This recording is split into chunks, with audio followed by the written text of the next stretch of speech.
Isa talaga to sa pinakapaborito nating mga Pinoy. Pwedeng pang ulam, pwedeng pang pulutan. At ito nga ang dinakdakan.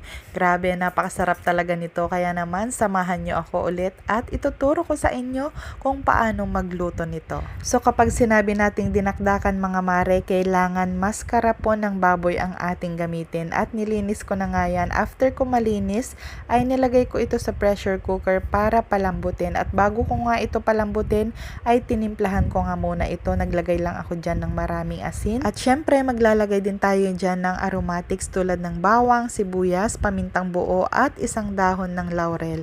And then susunod na natin dyan lagyan ng tubig para palambutin ito. At pakukuluan ko lang ito mga mare or palalambutin ito ng 25 minutes. At habang pinapalambot ko nga ang karne ay nagprepare na nga rin ako dito ng sibuyas. At syempre maglalagay din tayo sa ating dinakdakan ng luya. At ganyan lang po ang hiwa ko dyan, pahaba na maninipis. Pero kung kayo po ang gagawa ay depende pa rin naman po kung anong mas prefer nyo na hiwa ng mga aromatics. Nag-prepare na rin ako ng kalamansi para sa ating dinakdakan at kung gusto nyo ng medyo maanghang, lagyan nyo po ng sili. So after ko nga mapalambot ang ating maskara ay ito na nga, hiniwa-hiwa ko na and then titimplahan ko pa ito mga mare bago ko ito i-grill. At syempre maglalagay ako dito para naman mas malasa ito, maglalagay ako ng liquid seasoning and then soy sauce at maglalagay din ako dyan ng pamintang pino para naman mas perfect ito. At sa pag-ihaw po ng ating karne, gagamitin ko lang po itong Korean grill na nabili ko lang sa TikTok. Napakamura lang yan at napaka-perfect nga naman ng pag-ihaw natin gamit itong pan na nabili ko. At kung gusto nyo yan ay meron yan sa TikTok shop ko.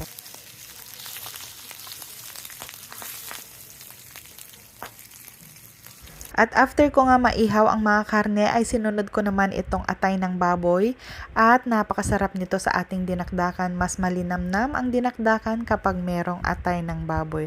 So after nyan ay naghiwa na nga ako nitong mga karne at kahit hindi na nga po tayo gumamit ng uling para ihawin itong mga karne ay perfect pa rin naman po yung pagkaihaw nito gamit ang ating Korean grill.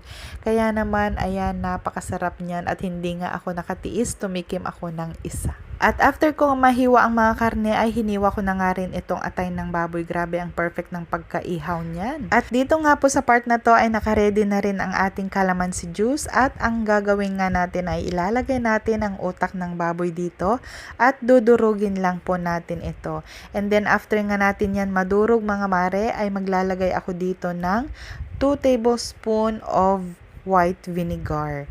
And then maglalagay din ako dito ng mayonnaise.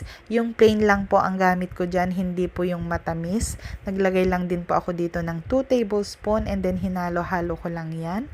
At para naman magkalasa ito at mas sumarap ang ating dinakdakan, ay maglalagay ako dito ng liquid seasoning. And then hinalo-halo ko lang yan ng ganyan mga mare hanggang sa matunaw na ang nilagay kong mga ingredients.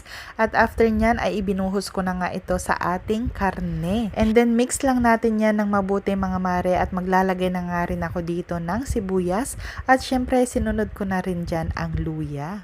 At para naman mas masarap ito ay naglagay pa nga ako dito ng siling labuyo at siling green. Grabe, napakasarap na niyan. Natatakam na talaga ako. At eto na nga ang ating napakasarap na dinakdakan. Grabe, nakakapaglaway nga naman.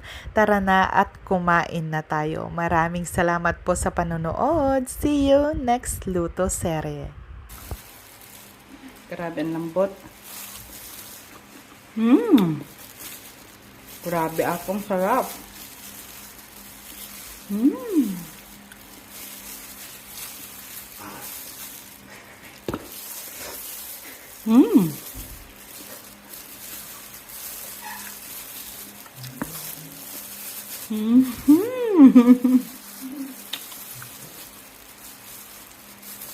Lang sarap.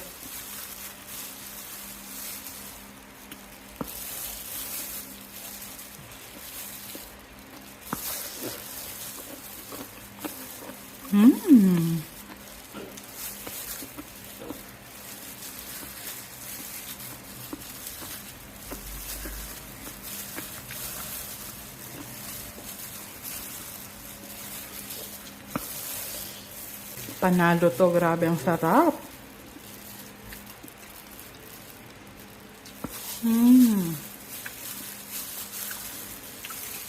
Sarap.